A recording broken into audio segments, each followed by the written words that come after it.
Do we have any banter this week? Congrats to We Are D3. It's tomorrow. Hopefully it actually they won. Hopefully.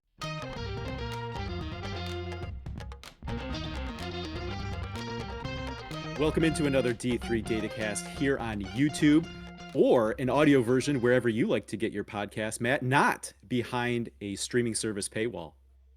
That's big these days in Division 3. So yeah, YouTube, Spotify, other podcast platforms, you can find us. D3 Datacast. Love the viewer support, the listener support. So we're trying to get through the offseason, taking a little bit of a different approach to this offseason, Matt. We decided to develop something of what we're calling NPI Summer Series. Last episode, we took a look at and tried to answer the question, did NPI get the right teams in? And so go back and listen to that, watch that if you haven't already. I think there was some interesting things that maybe, I don't know, surprised us, but I think we even learned or just kind of reinforced some ways to think about what NPI is trying to do, the results it produces, particularly that potential juxtaposition that involves the difference between ranking a team or rating a team and trying to rate or rank The resume. their resume, Yeah. or the relative achievement against their schedule, as opposed to trying to differentiate between relative team strength. Yeah, that was a really good episode. People should go back and listen to. All right, so we got another one today, trying to take a look at, now that we're in this NPI era, how should teams think about playing non-Division 3 games? It seems like it's less of a thing that we see now in Division 3 men's basketball than maybe we saw in the past. I think a lot of that had to do with some of the maybe some of the way the reward systems of the previous regional ranking system were set up that really disincentivized playing those non-Division 3 games. And so we want to take a look. Does this new system change anything? Are there some situations in which playing a non-Division 3 game could be okay or good, or some situations in which it would be not good, or just outright bad? Matt, it all comes down to choices that coaches have in putting together a schedule. One of the big concerns in going to NPI was that in some situations up to 2 years maybe of schedules were already set, and there wasn't this adjustment period whereby coaches could see how it all works out and maybe make different decisions. But we've given a lot of general advice, Matt, but we're now able to offer some specific advice through the D3 Datacast Concierge program. Yeah, we're very thankful to this episode sponsor, the D3 Datacast Concierge Program. That's a new service that we are offering, Zach, where we can meet with coaches face-to-face via Zoom internet technology and go over kind of a report we've made that gives more specific information to that team, what their conference is like and how that affects maybe their non-conference schedule, and then which types of non-conference teams they should go after. So if coaches are looking to maybe ratchet up their NPI potential, the ability to get higher and higher NPIs, if they're trying to get maybe that at-large bid cut line, trying to get just over that, we can meet with these coaches. We can talk about where their program is, what are their program goals, and maybe how they should schedule, which teams they should target, trying to match up with in maybe a home-and-home series or something like that, to really get the types of games that they want, the games at the level against quality opponents that will help them get into the tournament possibly. And it's not just like go schedule the best teams out there, and it's not just go schedule the easiest games out there where you can win the games. There's a lot of nuance, and we can talk through that. So we're happy to provide this service. So check it out at d3datacast.com/concierge. We'd be happy to meet with coaches. Men's basketball report is ready.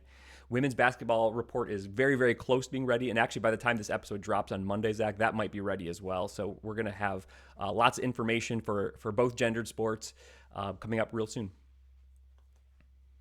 A lot of good reasons why coaches would want to maximize their NPI potential, whether they think they're a tournament contender or not, right? I mean, there's a lot of benefits for a conference as a whole, for every team top to bottom to be getting the most they can out of their NPI situation. So lots to consider there.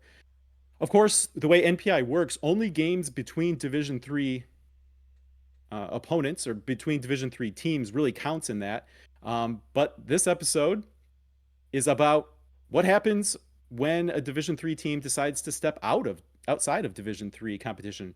Again, we've seen that in the past. We continue to see that, maybe to a lesser degree. But we've got two maybe good scenarios or acceptable scenarios for playing in non-division three, and two bad or two situations where you maybe want to avoid playing a non-division three game. Let's start off here with scenario number one, when we would advise against it, or as it turns out that it would hurt Yeah. you. Sometimes you don't always know until you get to the end of the season, and that's when you could have used another good win, right? So there's an opportunity cost to playing a non-division three game because that game doesn't factor into your NPI calculation whatsoever. So an example of this that we saw from the past men's basketball season was Virginia Wesleyan. As it got to the end of the season, having another really good win on the resume would have made a difference. They finished the second team out below that at-large cut line, and we talked in the past trying to look back at some of the reasons why teams maybe missed out, and so we've talked about Virginia Wesleyan in the past, and really it's a multifaceted discussion. So this is not just that, oh, they played Regent, Right. who is a non-division three team, and that's the reason that they missed out, right? But it does turn out that if Virginia Wesleyan could have replaced that game against Regent on their schedule with what turned out to be a top 50 win, that would have been enough, based on just kind of NPI napkin math. That could have been enough to put them above that cut line and see them receive the last at-large spot in last season's tournament. So it's not that they should have just played any Division three game to get any win. As it turns out, they would have needed this to be like a top 50 win. But it does show that opportunity cost that playing a non-Division three game presents. Yeah. Yeah, and like you said, it's multifaceted, right? Virginia Wesleyan probably had opportunities to win an ODAC quarterfinal, and that would have helped them out, or just win one more game in the ODAC. That's a tough league. They're going to get a lot of really strong opponents, really strong games in conference. So one thing that they probably want to do, knowing that they're going to probably take some losses in the conference, is when you're going outside of conference, look for games that are. You look for games that you have a little bit of a higher chance of winning. So, like we said here, they would have to replace it with a top 50 win. That's another tough game. But playing Regent, who's in the process of becoming Division three, but they're not a Division three team yet. That doesn't give you any opportunity to improve your NPI. So if you had played a game against, I mean, I maybe can't suggest a team here, but played against a team somewhere in your area that could give you a boost into your NPI rather than just giving you a 0 out of 0, right? It's not a harm necessarily. It's just a game that was an opportunity that you couldn't have. So Virginia Wesleyan's probably a team that wants to go out there in the non-conference and find some wins because they're going to be facing tough competition in the ODAC. But like you said, multifaceted. It's not just that this game cost them a spot in the NCAA tournament, because they could have scheduled the top 50 team and lost, right? Or a top 100 team and lost and maybe not been there. There's also opportunities in conference to get a win there. But this is just, I think we're going to say this probably time and again. This was an opportunity to improve your resume, and going outside of Division three basically gives up that opportunity to improve your resume.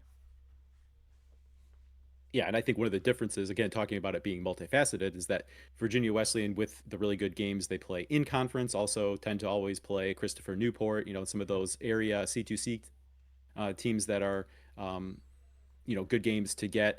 Maybe they just didn't get as many wins in that group of teams as we usually see Virginia Wesleyan pop off. So again, not the reason. And so really maybe the focus shouldn't be on the particular example here, Yeah. but that playing a non-division three game does represent an opportunity cost to play a game that could add something to your resume. Yep. All right, Matt. So that's a negative. Let's look at a positive situation, and that's maybe when a non-D3 game stands in for a game you would hope gets dropped anyway. Of course, the way NPI works is that any game that would be, or any win that would lower your NPI beyond, the minimum wins dial, that for men's basketball, that's 12.5. So you're required to keep 12.5 adjusted wins on your resume. But anything beyond that would lower your NPI is able to be dropped, right? Because it doesn't penalize you for maybe winning a game you should, right? It doesn't make you look worse for winning. And that's one of the big adjustments that NPI has brought to the landscape, right? So if you're playing a game that maybe you would have gotten a win against, a bottom 100 team, or some team that you just beat, and it doesn't really factor into your overall NPI anyway, Well, then playing that as a non-Division three game would be fine, right? So go back to the Virginia Wesleyan. If they had situation, if they had been, picked up some other wins, and they could have scheduled some other cupcake, but they had Regent instead. It would have been fine, right? So another example here that we're very familiar with is Calvin. They played a non-conference schedule that was as good as anyone's, right? So if you had, but they also played, an in-town non-Division three opponent in Grace. So if you look at that, given with what else was on their non-conference schedule, if you had replaced that with a Division three game, they probably wouldn't be looking to add any rigor, right? They were looking to just kind of pick up a win that probably would be an easy win, the type of game that you can get a bunch of players in, uh, and so one that you're not really looking at necessarily to weigh heavily into building your overall resume. So in that case, maybe it's okay to play the team down the street that you don't have to incur a bunch of travel costs or anything like that, right? Typically, coaches like to have a mix of games that maybe you can get a bunch of players in, but also some games that can really challenge your team to be the best that it can be, right? So maybe if there's coaches that have an eye on maybe trying to pick off a cupcake or something like that, a non-Division three game may not actually be a bad thing to consider if it helps defray costs, or it doesn't Yeah. make sense necessarily to travel a long distance to play a game that's not going to end up helping you in the long run. Yeah, traveling to play a single, right, versus where you can get two teams in a weekend or something like that could be difficult. This is I mean, the difference between this Calvin example and the Virginia Wesleyan example is rather thin, actually, just because of the way the seasons end up. Calvin won their Pool A; they got to the tournament anyway. They would have been a team that was right around that cut line based on how things had ended up on the final day. But Zach, as you call out, they did have a really strong strength of schedule. I think if they did miss out on a Pool C at large bid, I don't know that we'd be looking so much at this Grace game. Like, that would have been an opportunity to play a D3 game, but they also had a lot of a difficult non-conference schedule, including some games that they could have won that they didn't. A buzzer beater against UW Platteville to start the season, playing Oshkosh twice and not coming away with a win on either one of those. I think there were opportunities on the schedule they already had to make or not make the tournament. And probably Virginia Wesleyan did too, right? We talked about the ODAC quarterfinal, things like that, things that you need to win if you're going to be an NCAA tournament team. But teams like this, right? Both these examples, we're talking about razor thin margins on the edge of making the tournament or not. So I think the biggest thing, I think you and I, just as Division III basketball fans, we tend to not like these games anyway because we like to see two D3 teams playing. Even if it's a little bit of a mismatch, it's more fun to have D3 teams playing. And when you play a non-D3 game, you're giving up that opportunity to even build your resume a little bit. In this case, it didn't end up biting Calvin. They got to play a team just down the road. They after the difficult non-conference schedule, they probably wanted an easy game anyway. You probably aren't going to just play another top 50 team in your schedule. So if you might as well play, I guess, a close team. If you're just gonna play a team that is, I don't want to call it a throwaway game, right? But it might, from an NPI perspective, it might be thrown away if you win. So in that case, it wasn't that bad of a game. Right. And that Calvin game happened to be played like the Friday before finals week, right? So Sure. sometimes there's some scheduling things that happen that's just like, okay, we can just play the local team, not have to travel, not be away from home, not, interrupt the student athlete's schedule so much. So, right, a lot to factor in. Okay, let's go to another bad one here, Matt.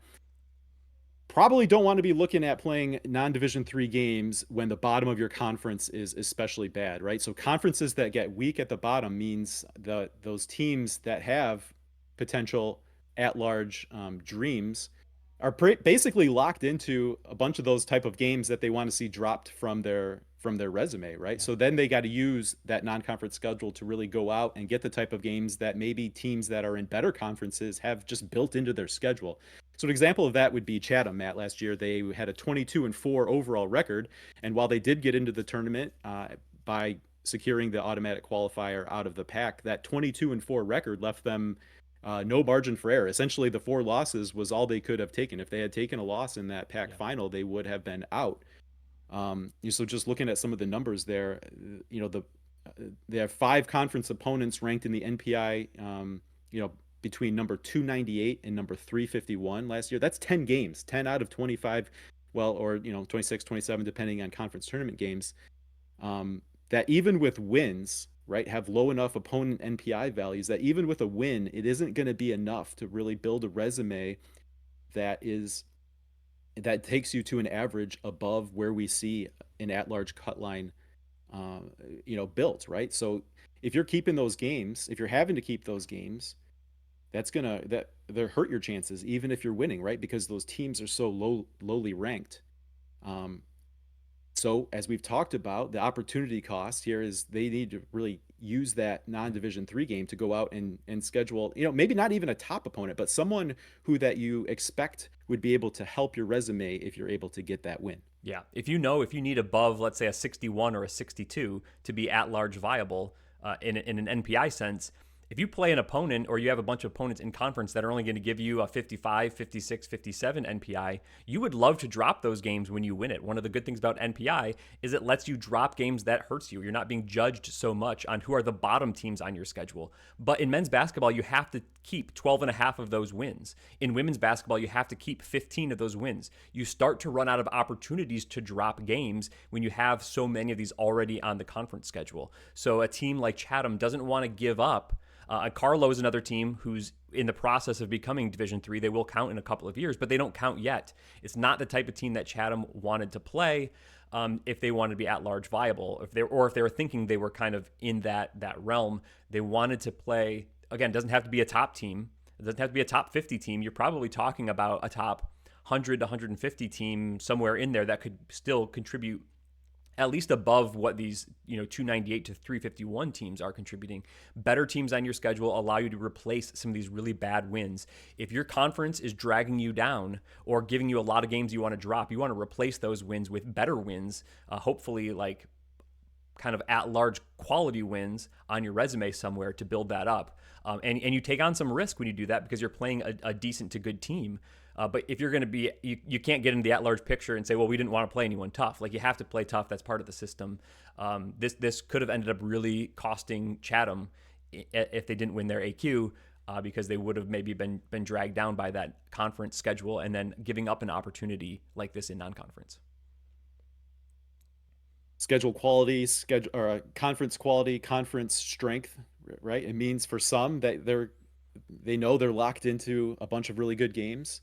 For some, like Chatham here, they're locked into a bunch of games that are not going to be super beneficial, right? So it's every situation is different, every conference is different, every program is in a different spot. There's really no one size fits all, so there's a lot to think about when it comes to scheduling these type of games. And it's not that they had no chance, right? It's just that their margin for error, Yep. I think you called this out, right, is a lot thinner when you have the week. So if you're gonna lose, they were 22-4, right? And it'd be like you're out of room. You had a great season. You won 22 games, and you'd hate to end up with that record and be out just because you didn't have an extra quality game or two, and your conference was dragging you down.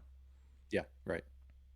Especially if you're capable of getting higher level Yeah, wins, right? right. Chatham They're a has good team. Yeah, right, exactly. Their resume included a win over Carthage, right? right. So there are certain elements that show you they're capable of much more, Yeah. but sometimes the schedule doesn't allow you to show um, quite maybe the level that Yeah. you're capable of on the whole. All right, one more example here, Matt, or situation where it might be okay to play a non-division three game, and that's to give your team a good test without the risk of hurting your NPI.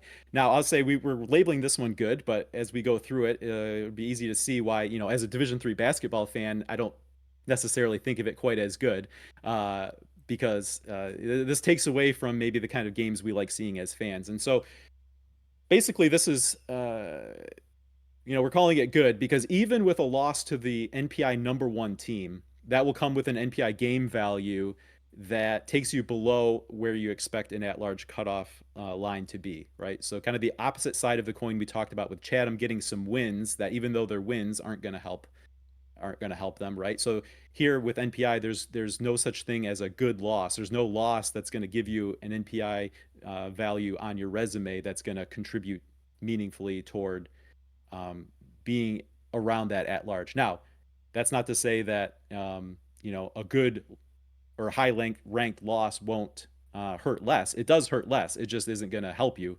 in trying to build that kind of average that you need, right? And so here we talked about how some conferences give teams the scenario where they're locked into a bunch of good games. Think the UAA, where every game in the UAA is going to be a game that if you get a win, that's going to give you a game value that is above where we typically see an at-large cut line, right? So every time you're playing a UAA conference game, if you get a win, you're getting something that's going to contribute meaningfully to putting you in position for an at-large bid, should you need one. Right? So, but I don't think any UAA coach wants to go into UAA play with an untested team. But as we've talked about, every time you play a game, there's sort of a risk reward proposition. So you've got a bunch of games that's going to help you build the kind of resume you want to be in tournament position. But maybe you want to test your team without taking that downside risk, where if you lose that game, it's going to hurt you. And that's where it might be okay to step outside of Division 3, play a D2 or a really good NAIA. Now again, as Division 3 basketball fans, we want to see really good teams play really good teams, regardless of it if it's a UAA who can already count on a bunch of really good games later on in the season. But they've got that flexibility to maybe consider a non-Division 3 game as a way to test themselves without the risk of a loss. Now, that comes without the reward potential of winning a game like that, right? So another consideration there. Yeah, Zach, I think you're right. This is an instance where it really might not hurt you. We're probably stretching it to say this is good, but it probably won't. It won't hurt you at the end of the day to go test yourself against a good NAIA or a D2. And one game like this is not going to be a big deal. We like when those are exhibitions, maybe at the beginning of the year or something like that. I think that's great. But it's probably not going to kill you from a getting in at large bid sense. We know though, Zach, a lot of these UAAs, they're really good teams. They're not just trying to get into the tournament though. A lot of them are trying to get into that top 16, top 8, protected seed, top 4, maybe quadrant host type of range. Think of like Wash U and NYU and Emory the last few years and the types of teams that they've had. So this does give up an opportunity to improve your resume. I think a lot of these top UAA teams think they can beat anyone in their region or anyone in the non-conference, and that will continue to build their resume. So it might not really hurt your NPI. They have a bunch of good games already baked in, but there's always the next goal, right? You want to get in versus that large. You want to be maybe a top 16 host. You maybe want to be a top 8 protected seed or something like that. And when you give up an opportunity of improving your resume, yeah, you don't have the downside risk. You can play a good team. The loss doesn't really hurt your NPI number, but you give up that opportunity of going out and beating another top team, either near you or nationally, that's going to boost your NPI and maybe put you up into that next zone. So teams that do make the tournament consistently, they want to know how they can host the tournament. And teams that host the tournament consistently want to know how can we become a top 8 protected seed. So that still does give it up. I think this, I would say good-ish. This isn't good. This is good-ish. But I think this is an example. It doesn't really hurt you. Yeah. And most teams, if they have one of these games, like we're not going to hawk at them too bad. But we're Division 3 fans. We like to see D3 teams play D3 teams. Yeah, absolutely. Yeah. Wash U may be able to get away with playing, testing themselves against a non-Division 3 team to be able to limit that downside risk. But we want to keep seeing Wash U play Illinois Wesleyan. Yeah, right? don't duck Illinois Wesleyan. Even though there's risk of losing that game, right? There's still reward in winning it. So from that perspective, it's worth playing. But right. All right, Matt. Those are 4 scenarios that might be cases where it's okay or not so okay to play Division 3, non-Division 3 games. Are there any other scenarios that you can think of, or any additional flavor we should maybe add on to this?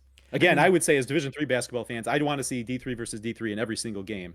But again, there's maybe some considerations that have to be taken into account for one reason or another, why that may not happen or might be okay to not happen. And we know scheduling is hard and it's important, and coaches spend a lot of time and things change. So whenever there's a non-D3 that shows up on a schedule, there's usually a reason for that. Sometimes it's that there was a game scheduled or it got a team backed out, or there was a plan for a tournament or 4-team event or something like that, and it wasn't able to be filled, or it was filled and then again like someone backed out or something like that. So you play a local team that's non-Division three. There's reasons. We know things happen. We know that there are sometimes it's like a old crosstown rivalry and you want to play every so many years. Again, if you can do those in exhibitions, that's great too. So we know that there's a bunch of reasons why you can't always just go. Like for us, it's easy to say we'll drive 300 miles and go play that other really good Division three team. It doesn't always work out like that. But coaches should know when you play that game, no, it doesn't actively help you or it doesn't actively hurt you, but it is really that opportunity cost. If you're a team that might be on the edge, that might be on the bubble, or wants to keep pushing your NPI for any reason, right? It could be at-large reasons, or it could be those kind of top 16 or top 8 protected seed type reasons. These are games you don't want to give up because you want to push for another win against another quality team, quality enough team to keep moving your NPI forward, be able to maybe drop a worse game. You gotta continue to push yourself and test yourself if you want to be one of those elite level NPI teams. So there's a tons of factors, and we know there's not a one size fits all approach to scheduling, because also teams are in a lot of different positions geographically and program wise of what types of games they can and can't handle. So we like to give blanket information like this, but really when coaches are scheduling, they're looking at their team and their possible opponents, teams that will or won't play them. And that can be tough. Now, Matt, we did become aware that in the SCIAC, there's a situation brewing where Azusa Pacific is going to be coming into the league, and that apparently there's a request or mandate from the league that SCIAC teams start scheduling them basically a year before that game would count. Now, I believe that they're going to only be required to play each team once. As opposed to kind of the home and road that you would typically see in non-conference play. So basically that's a situation where those schools are going to be forced for 1 year until that becomes a countable game to play what goes on that year's resume as a non-Division three game. So I guess that sets up a situation where maybe with that locked in, those coaches are going to have to know, okay, well, how do I need to think about the rest of my non-conference schedule? Right. And it's going to vary depending on whether they're a team that thinks they're going to be at the top of the league or at the bottom of the league. But another situation where we know coming up, there's going to be some D3 versus, provisional or transitioning to Division three games that aren't going to count for that year. And it's completely, from what we understand, outside of the control of those coaches. Yeah.